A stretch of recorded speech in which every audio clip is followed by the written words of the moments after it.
Hello दोस्तों। कल हमने पढ़ा था इंडिया और बांग्लादेश, ठीक है। पर आज हम पढ़ने वाले हैं इंडिया और म्यांमार का रिलेशन, ठीक है। तो इंडिया और म्यांमार का रिलेशन बताने से पहले मैं आपको म्यांमार की थोड़ी हिस्ट्री बताना चाहूँगी, ठीक है, कि म्यांमार में आके चल कैसे रहा था और अभी तक क्या चल रहा है। तो म्यांमार की हिस्ट्री स्टार्ट होती है जब उसे इंडिपेंडेंस मिलता है, ठीक है। तो Myanmar got its independence in 1948, okay. 1948 में म्यांमार को इंडिपेंडेंस मिलती है and it established democratic country, ठीक है। मतलब म्यांमार में पहली बार डेमोक्रेटिक कंट्री इस्टेब्लिश्ड होती है कब?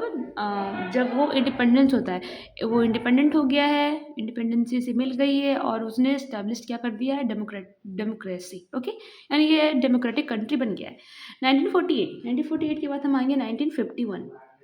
1951 वो फेज़ है जब म्यांमार और इंडिया, जब क्या इंडिया और म्यांमार एक फ्रेंडशिप ट्रीटी साइन करता है। क्या साइन करते हैं? फ्रेंडशिप ट्रीटी साइन करते हैं, ठीक है। इंडिया और म्यांमार की फ्रेंडशिप ट्रीटी साइन कब होती है? साइन होती है 1951 में। देन 1961 तो नेक्स्ट फेज़ आता है हमारा, वो फेज़ आता है 1961 से 62 का, जब म्यांमार पे डेमोक्रेटिक रूल को हटा के मिलिट्री कूप यानी मिलिट्री का दबदबा होना स्टार्ट हो जाता है। तो हम कह सकते हैं 1961 में क्या आता है म्यांमार में? मिलिट्री कूप, ओके। और ये जो म्यांमार में पहला फेज़, द फर्स्ट फेज़, तो ये पहला फेज़ होता है जब मिलिट्री का फेज़ आता है, कहाँ? म्यांमार में, ओके। अब चूँकि पहले डेमोक्रेटिक थी, फिर अभी क्या हो गई है? मिलिट्री हो गई है। और ये मिलिट्री फेज़ लाने वाले जो थे उनका नाम था न्यू विन। क्या नाम था? New win, okay. New win वहाँ के जनरल थे, हाँ, जिन्होंने इस्टेब्लिश किया क्या? Military rule. देन जो ये मिलिट्री रूल जो था, अब मिलिट्री के अंदर ही कॉन्फ्लिक्ट मच जाती है। तो मिलिट्री के एक जनरल थे, जनरल सॉमोंग। क्या? जनरल सॉमोंग। अब जो जनरल सॉमोंग थे, जनरल सॉमोंग क्या करते हैं? न्यूविन को हटाना चाहते हैं, हाँ। और वो चाहते हैं क्या? कि जितनी भी डेमोक्रेटिक गवर्नमेंट है, डेमोक्रेटिक गवर्नमेंट जो है उसका रूल ना चल के मिलिट्री रूल प्रॉपरली चले। और वो वहाँ की जो गवर्नमेंट जितनी भी पॉलिटिकल पार्टीज़ थी उनको ओवरथ्रो करने का काम करते हैं, मतलब उनको हटाने का काम करते हैं। फिर मिलिट्री कंटिन्यू रहती है, ठीक है। पर वहाँ की जनता, पर वहाँ पे एक फेक इलेक्शन किया जाता है ताकि जनता को मतलब सेटिस्फाइड करने के लिए वहाँ पे फेक इलेक्शन कंडक्ट किए जाते हैं, जिसमें BSPP यानी बर्मा सोशलिस्ट पार्टी जीत जाती है, ओके। जो बर्मा सोशलिस्ट पार्टी है वो जीतती है, जीत के पॉलिटिकल पावर में आती है। लेकिन इसकी मतलब ये जो सॉमोंग थे ना, जनरल सॉमोंग, वो चाहते थे मिलिट्री रूल का दबदबा, ठीक है। बट चूँकि जनता को दिखाने के लिए ये बोलते हैं कि इसकी पार्टी जीती है और इसका एक गवर्नमेंट बनेगा। यहाँ पे वो गवर्नमेंट बनाते हैं, बट चूँकि वो गवर्नमेंट काम नहीं कर रही होती है उस टाइम, क्योंकि वो किसके अंदर रहती है? वो रहती है अंडर मिलिट्री जनरल के अंदर, ठीक है। यानी मिलिट्री कूप यानी मिलिट्री के डोमिनेंस में रहती है। इसलिए म्यांमार के गवर्नमेंट को हम लोग कहते हैं उस टाइम क्या? Pseudo government. सूडो गवर्नमेंट मतलब गवर्नमेंट तो चल रही है लेकिन the government is fake, false, है ना। क्यों? क्योंकि ये मिलिट्री के दबदबे में है, मिलिट्री इस पे डोमिनेंस है, हाँ, ठीक है। तो बट अब क्या होता है? द फेज़ आता है 1990 का। फेज़ कब का आता है? फेज़ आता है 1990 का, जब फाइनली इलेक्शन कंडक्ट किए जाते हैं फिर से, क्योंकि चूँकि वहाँ की जनता डिमांड करती है कि we want a fair and free electoral government, ठीक है। तो वहाँ पे इलेक्शन कंडक्ट किए जाते हैं 1990 में। तो वहाँ पे जो पार्टी होती है NLD यानी नेशनल लीग डेमोक्रेसी। क्या? नेशनल लीग डेमोक्रेटिक पार्टी आती है सत्ता में, जिसकी मेन लीडर होती है आन सांग सूकी। क्या? एन सांग सूकी। एंग सांग सूकी जीत जाती है 81% वोट के साथ, हाँ। तो ना चाहते हुए भी, मिलिट्री के ना चाहते हुए भी इस्टेब्लिश्ड होता है प्रॉपर गवर्नमेंट। प्रॉपर क्या होता है? गवर्नमेंट इस्टेब्लिश्ड होता है, यानी प्रॉपर डेमोक्रेसी इस्टेब्लिश की जाती है after 1990 under the leadership of आंग सू की, है ना। with the party called the National League of Democracy. Okay, but but क्या होता है, चूँकि मिलिट्री जो थी वहाँ पे डोमिनेंस थी, मिलिट्री किसी गवर्नमेंट के अंदर काम करे ये इसको अच्छा नहीं लगता है। मिलिट्री कुछ वहाँ पे घपला कर दो बोलो या फिर वो उसे पसंद नहीं होता है कि एक डेमोक्रेसी यानी वो भी वो रन बाय अ वुमेन। हाँ, तो उसे हटाने के लिए वो क्या करते हैं, वो रिजेक्ट कर देते हैं। वो बोलते हैं कि हम इस गवर्नमेंट को नहीं मानते हैं। कौन? मिलिट्री। वहाँ की मिलिट्री बोलती है वहाँ के गवर्नमेंट को हम नहीं मानते हैं, और कुछ फर्जी आरोप लगा के आंग सुंग सूकी पे उन्हें हाउस अरेस्ट कर लिया जाता है। क्या कर लिया जाता है? हाउस अरेस्ट कर लिया जाता है टिल 2010। ठीक है, उसके बाद आता है सैफरन रेवोल्यूशन। एक सैफरन रेवोल्यूशन होता है, सैफरन रेवोल्यूशन होता है। ठीक है, सैफरन रेवोल्यूशन में वहाँ की जनता, वहाँ की म्यांमार की जनता अगेन डिमांड करती है कि no, we want a democratic country, a free and fair electoral, जहाँ पे हो, जहाँ पे मिलिट्री का दबदबा ना हो के जो गवर्नमेंट है पीपल के द्वारा चूज़ की जाए। सो आफ्टर सैफरन रेवोल्यूशन हम देखेंगे 2010 के आसपास या 7 से 10 के आसपास का जो फेज़ है ना, इसमें फिर से डेमोक्रेसी लाने का मतलब एफर्ट लगाया जाता है। पॉलिटिकल पार्टीज आती है, पॉलिटिकल रिफॉर्म्स का वादा किया जाता है। बोला जाता है कि जितने भी पॉलिटिकल प्रिजनर थे उनको रिहा करने के लिए, ठीक है, under this which is done by saffron revolution. अब आती है, अब हम आएंगे 2010 में। एक्चुअली 2010 में चूंकि ये सब चल रहा था, डेमोक्रेसी का डिमांड हो रहा है। किसका डिमांड हो रहा है? अभी डेमोक्रेसी का डिमांड हो रहा है। ओके, तो अभी क्या होता है ना, 2010 में रियल पावर जो है किसके पास है? अभी मिलिट्री जुंटा के पास है। Military junta, junta is a leader, general of Myanmar. Okay, junta is, so junta came into power है। Okay, military junta came into power. उसके बाद फिर 2015 में आंग शू की सिक्की आती है पावर में। कौन आती है? की आंग सन सू की फिर से पावर में आती है। क्यों पावर में आती है? क्योंकि सैफरन रेवोल्यूशन में जनता की डिमांड थी कि हमें एक चाहिए, क्या? हमें एक चाहिए डेमोक्रेटिक गवर्नमेंट। ठीक है, तो इसलिए मिलिट्री जनता नहीं चाहती थी, बट चूंकि डेमोक्रेसी चाहती थी कौन? जनता। और कोई भी गवर्नमेंट जो होती है जनता के द्वारा ही लीड होती है, जैसा हम जानते हैं। तो okay, then this done. Okay, तो फिर इनकी सरकार चलती है, बट चूँकि ये गवर्नमेंट की डिमांड थी, ये अगेन जीत जाती है, पर इन्हें प्रेसिडेंट ना बना के, प्रेसिडेंट क्यों नहीं बन रही? बिकॉज मिलिट्री नहीं चाहती, क्योंकि वहाँ पे मिलिट्री का भी दबदबा है, पूरे अच्छे तरीके से दबदबा है। ठीक है, तो अभी प्रेसिडेंट ना बन के आंग सान सूकी के लिए एक पोस्ट बनाया जाता है, जिसका नाम देते हैं हम, जिसे कहा जाता है state of counsellor of Myanmar. State of counsellor of Myanmar. Okay, फिर उसके बाद 2020 में फिर से इलेक्शन की जाती है। जब इलेक्शन होता है, यहाँ पे इलेक्शन होता है, फिर वहाँ पे फिर डेमोक्रेसी के लिए डिमांड बढ़ती है, बट वही फिर से पुरानी वाली खेल। 2021 में ऐसा होने नहीं देता है। कौन? मिलिट्री। और यहाँ पे होती है मिलिट्री कूप। मिलिट्री क्या? कूप, यानी a state which is dominant by military forces और मिलिट्री पावर्स। तो फिर क्या होता है? तो फिर मतलब आंग सांग सूकी को फिर फ्रॉड करके, मतलब उनके करप्शन का चार्ज लगा के, या फिर फ्रॉड, या फिर प्रो इंडिया का इल्ज़ाम लगा के उन्हें अंदर कर दिया जाता है। ठीक है, उन्हें फिर से हाउस अरेस्ट कर दिया जाता है, उन्हें डिटेन कर दिया जाता है। ओके, तो ये हमने देखा। अब हम पढ़ेंगे कि इंडिया का म्यांमार के साथ एक्चुअली रिलेशन कैसा है। ठीक है, तो रिलेशन में हम लोग सबसे पहले डिस्कस करने वाले जो है वो है significance. Okay, actually what is the significance, what are the significance of Myanmar for India. Okay, तो पहला सिग्निफिकेंस देखेंगे कि जियो स्ट्रैटेजिकली। जियो स्ट्रैटेजिक मतलब होता है लोकेशन, जैसा उसका लोकेशन है उसके अकॉर्डिंग, उसके तहत इंडिया के लिए म्यांमार कैसे बेनिफिशियल है। ठीक है, तो स्ट्रैटेजिकली देखा जाए तो म्यांमार जहाँ पे है, जिस लोकेशन पे म्यांमार है, चूँकि म्यांमार नेबरिंग कंट्री किसका? इंडिया का, है ना। यहाँ पे हमारे नॉर्थ ईस्ट जितने भी स्टेट है ना, हमारे जो 7 सिस्टर्स है, उनसे कनेक्ट होता है हमारा किसका बॉर्डर होता है किसका कनेक्ट? म्यांमार का होता है ना। ये म्यांमार यहाँ पे है, राइट। ये मान लीजिए म्यांमार है, और यहाँ पे हमारे नॉर्थ स्टेट के स्टेट्स है, लाइक मणिपुर, त्रिपुरा, है ना। तो हम ये कह सकते हैं कि जियो स्ट्रेटजिकली जो म्यांमार है हमारा, वो कैसे इम्पोर्टेंट है। एक तो पहला चीज़ हम बोल सकते हैं कि हमारे नॉर्थ ईस्ट स्टेट्स को जोड़ता है ना।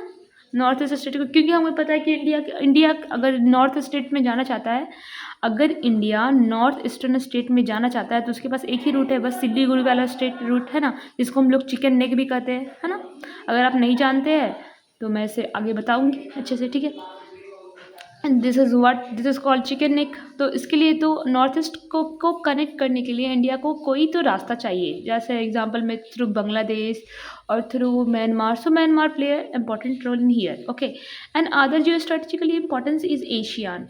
एशियन मीन्स एशियन कह लो या South East Asia, South East Asian country. South East Asia में आ गया Myanmar, Thailand, Vietnam, Singapore, Malaysia, ठीक है। तो ये सब चीज़ को कनेक्ट करने के लिए बहुत इंपॉर्टेंट है, ठीक है। और ये इसलिए भी इम्पॉर्टेंट है एज पर आवर फर्स्ट बोल दो या फिर बोल दो neighbourhood first policy and act east policy, okay, and act east policy. ये हो गया जियो स्ट्रैटेजिकली कैसे, मतलब उसके स्ट्रैटेजिक लोकेशन को लेके इंडिया के लिए इम्पॉर्टेंट है म्यांमार। अब हम पढ़ेंगे how Myanmar is important as geo politically. How Myanmar is important as geo politically, ठीक है। तो geo political Myanmar is very important as Myanmar, क्योंकि म्यांमार इकलौता साउथ ईस्ट एशियन कंट्री है। इकलौता क्या है? साउथ ईस्ट एशियन कंट्री है जो कि बाउंड्री टच करता है इंडिया से, जो कि किससे टच करता है बाउंड्री? हमारे प्यारे भारत से, है ना। ना म्यांमार पॉलिटिकली इसलिए भी इम्पोर्टेंट है ताकि क्योंकि ये हेल्प करेगा टू काउंटरिंग चाइना, है ना, to countering China and growing influence of South East Asia nation, ठीक है। साउथ ईस्ट का मतलब ग्रोइंग इन्फ्लुएंस को थोड़ा रोकने के लिए म्यांमार हमारे लिए हेल्पफुल करेगा। फिर काउंटरिंग चाइना, क्योंकि चाइना बहुत जगह ट्रैप पॉलिसी या फिर बहुत ज़्यादा इन्वेस्टमेंट करके यानी पोर्ट्स करके यानी इंफ्रास्ट्रक्चर बना के दूसरे कंट्रीज़ को इन्फ्लुएंस करना चाहता है अगेंस्ट इंडिया। तो it will help geo politically also. And third we will see how Myanmar is important us for geo economically. तो जियो इकोनॉमिक में देखेंगे कि म्यांमार जो है हमारे पास एक स्ट्रॉन्ग सोर्स ऑफ मार्केट है ना। स्ट्रॉन्ग मार्केट है नियर नाइबर्स में, ठीक है, नियर नाइबर में हमारा। तो हम यहाँ से बहुत सारे ट्रेड करते हैं, ठीक है। हम इसीलिए एक्सपेंशन के लिए इकोनॉमिक ब्रिजेस बना रहे हैं, ठीक है, जिससे हमारा ट्रेड ईजिली हो सके, ठीक है। और म्यांमार जो है एशियन का एक मेंबर भी है, हाँ। तो ये था हमारा how why it is important, significance था हमारा, ठीक है। अब हम देखेंगे कि हाउ म्यांमार का इंडिया के साथ कॉर्पोरेशन क्या है। म्यांमार और इंडिया का कॉर्पोरेशन देखेंगे हम, क्या देखेंगे? म्यांमार और इंडिया का कॉर्पोरेशन, ठीक है। तो कॉर्पोरेशन में सबसे पहले हम देखेंगे इंफ्रास्ट्रक्चर एंड कनेक्टिविटी। क्या देखेंगे? Infrastructure and connectivity, okay, connectivity. तो इंफ्रास्ट्रक्चर और कनेक्टिविटी में हम सबसे पहले ये देखेंगे कि म्यांमार और इंडिया सबसे पहले तो कि म्यांमार इंडिया के साथ 250 किलोमीटर का बाउंड्री शेयर करता है, ठीक है। और इस बाउंड्री, इस रिलेशन को और स्ट्रॉन्ग बनाने के लिए हमने बहुत सारे प्रोजेक्ट्स मतलब कॉपरेशन प्रोजेक्ट या लिंकेज प्रोजेक्ट साइन किए किसके साथ? म्यांमार के साथ। जिसमें से पहला है तामू कलेवा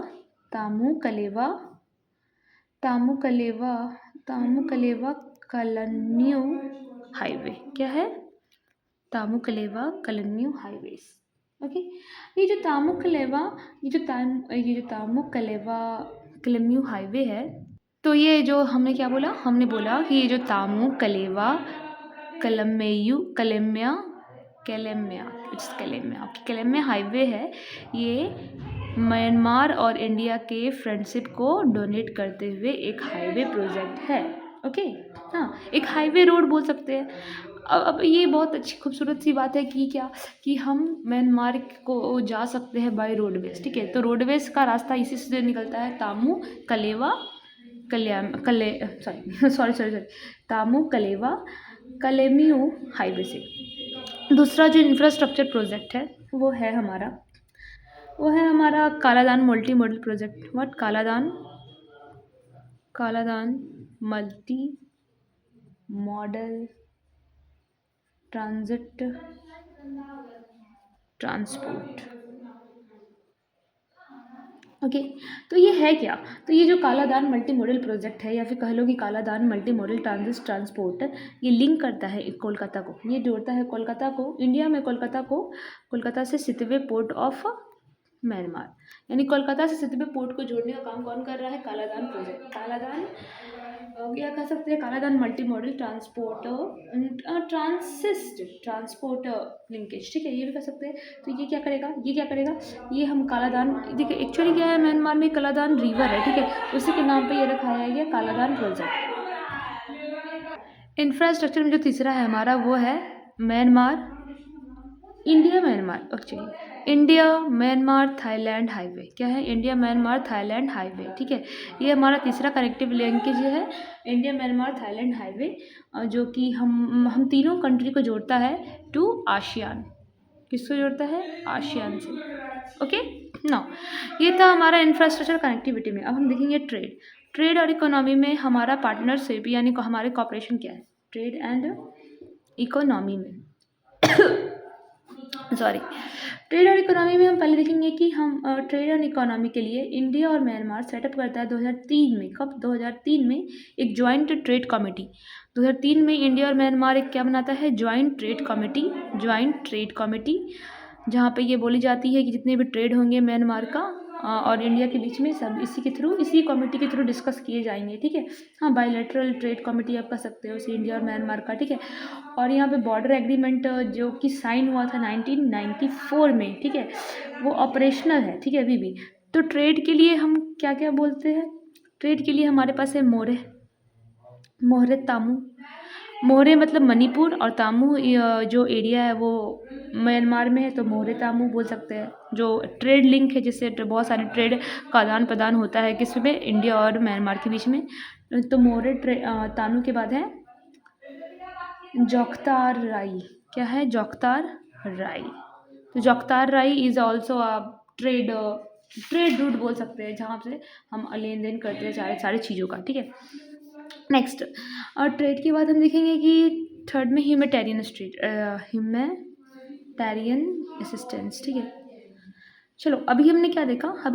क्या कि कनेक्टिविटी से कैसे कॉर्पोरेशन कर रहे हैं, फिर देखा कि हमने ट्रेड से कैसे कॉर्पोरेशन कर रहे हैं। अभी देखेंगे ह्यूमैनिटेरियन असिस्टेंट में क्या आ गया? ह्यूमैनिटेरियन असिस्टेंट में ये आ गया कि इंडिया कैसे रिस्पॉन्ड करता है ह्यूमैनिटेरियनली, यानी एज अ ह्यूमन बीइंग हम कैसे, चाहे कोई भी नेचुरल डिज़ास्टर आ जाए, ठीक है, म्यांमार में, जैसे मान लो कि साइक्लोन बहुत सारे आए थे। साइक्लोन क्या आए थे? कॉमन साइक्लोन आए थे, वहाँ पे मोड़ा आए थे, साइक्लोन मोड़ा, कॉमन, नरगिस, है ना, या फिर ये सब जब आए थे तो इंडिया ने ह्यूमन डिज़ास्टर मतलब इंडिया ने बहुत सारे रिलीफ बैंक भेजे थे। रिलीफ टैंक लाइक बहुत सारे मेडिसिन भेजना, मतलब उन्हें हेलीकॉप्टर सप्लाई करना, है ना, ताकि डिज़ास्टर से लोगों को कैसे निकाला जाए उसकी में हेल्प करना, या फिर कोविड जैसे कोविड के दौरान हमने वैक्सीन्स बांटा था, ठीक है, ये भी हमारे ह्यूमैनिटेरियन असिस्टेंस के अंदर आ जाएंगे, ठीक है। नेक्स्ट, डिफेंस भी बहुत अच्छा सेक्टर है, ठीक है। फोर्थ में क्या है? डिफेंस में भी हमारा बहुत अच्छा कॉर्पोरेशन है। डिफेंस में कैसे? एक है हमारा आईएमबैक्स। क्या है? IMBACS actually it is Indian arms industry has identified Myanmar to key increase in jointly मतलब यहाँ पे इंडिया और म्यांमार का एक्सरसाइज होता है, इंडिया म्यांमार का बॉर्डर एक्सरसाइज होता है, जिसमें इंडियन मिलिट्री और म्यांमार की मिलिट्री साथ में कॉर्पोरेट करती है to fight against terrorism activity और टेररिफिक और एनी अगर कोई सिचुएशन हो तो साथ में मिलके वर्क कर सके at the time of war. Okay, next जो डिफेंस में आता है वो है ऑपरेशन सनशाइन। क्या है? Operation sunshine. सो ऑपरेशन सनशाइन हमारा जितनी भी रखाइन स्टेट है ना अलॉन्ग विथ उसके बॉर्डर पे मिलिटेंट कॉपरेशन मेंटेन करना, ठीक है।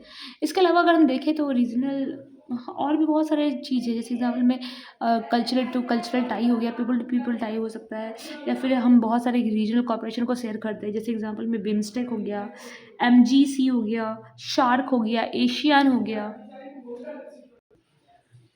इस कॉपरेशन के अलावा हम देख सकते हैं कि इतने कॉपरेशन के बाद हम ये भी देख सकते हैं कि इंडिया और म्यांमार एक और कॉपरेशन डील साइन करता है, जिसे हम लोग कहते हैं, जिसे जानते हैं हम with the name of Mekong Ganga. क्या डालते हैं? मेकोंग गंगा कॉपरेशन, या मेकोंग गंगा कॉपरेशन, ठीक है।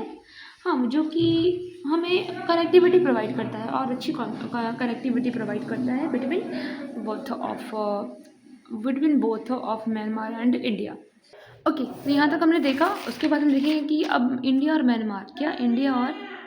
म्यांमार का क्या इशू है, क्या चैलेंजेस है। तो चैलेंजेस में सबसे पहला मेजर चैलेंजेस जो होगा वो होगा चाइना।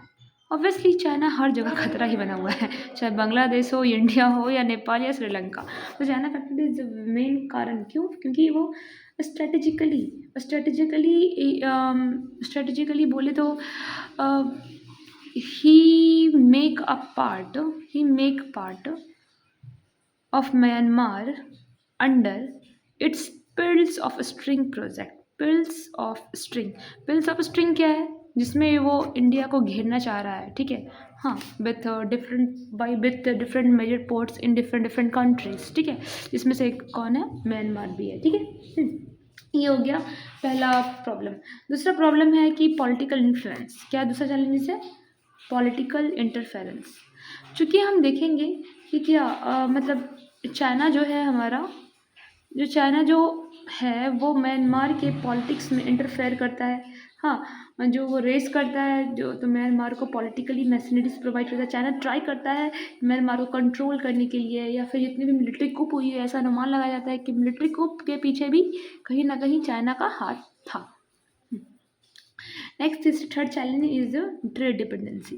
व्हाट? Trade dependency.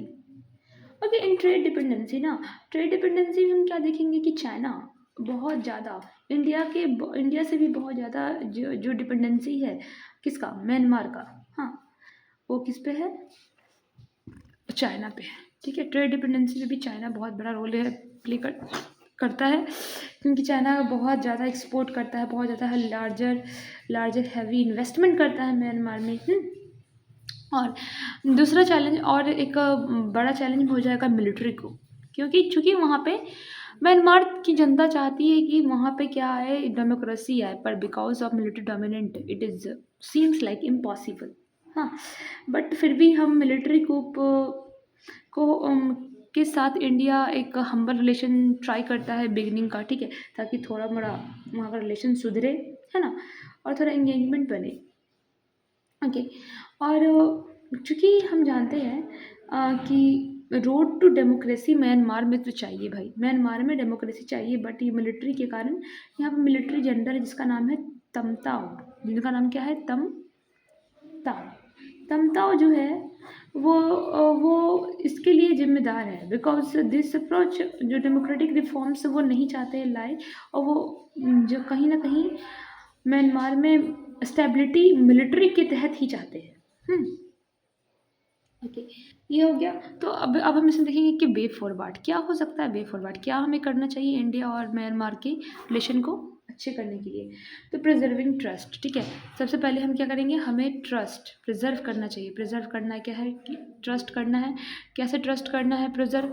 तो हमें म्यांमार को ये बताना है बायलैटरल टॉक्स के थ्रू, या फिर 2+2 मीटिंग के थ्रू, कि India is a reliable and trustable partner of Myanmar, हाँ, आज it is a neighbouring country to.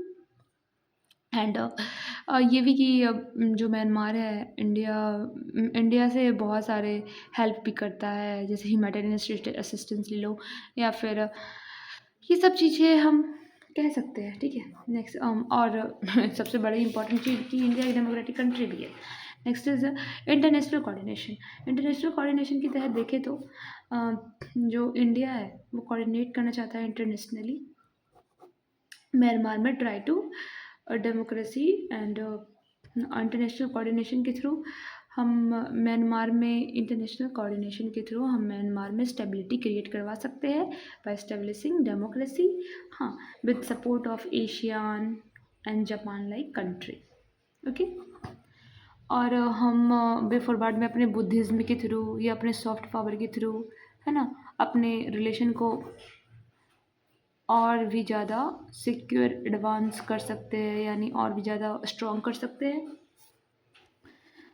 तो ये सारे कुछ कंक्लूजन्स हैं, और अदर कंक्लूजन हम ये भी कह सकते हैं कि हम, चूँकि जैसे इंडिया अभी बहुत सारे कॉपरेशन कर रहा है, डिफेंस डील कर रहा है बहुत अच्छे अच्छे, ठीक है, अपने इक्विपमेंट बना रहा है, साइंस टेक में एडवांस ला रहा है, या फिर बोल सकते हो स्पेस में थोड़ा शाइन कर रहा है, अच्छे अच्छे अच्छे लेवल पे है। तो ये सब चीज़ का हेल्प देके म्यांमार को हम अपनी तरफ बाइंड करके रख सकते हैं।